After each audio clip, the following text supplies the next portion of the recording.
Sekarang kita berada di Uwido Island untuk melihat pohon cherry blossom. Cherry blossom di Uwido Island. Inilah dia pohon cherry, pokok cherry blossom di Uwido Island.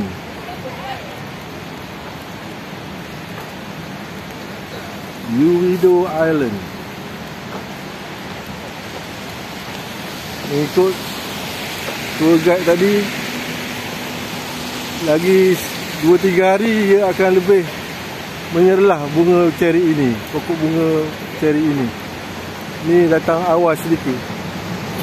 Ni kita berada di Uwido Island, Korea.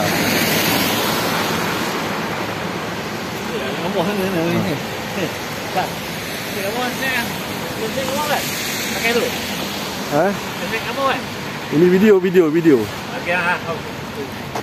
Dulu.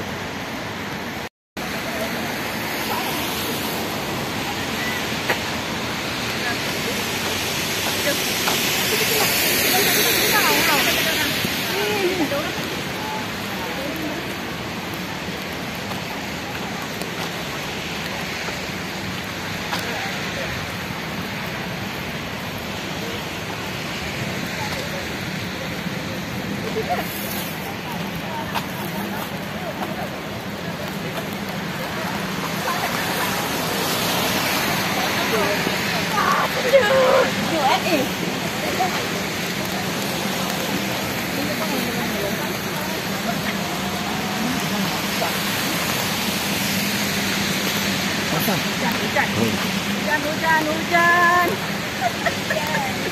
Hai, basah. Sah.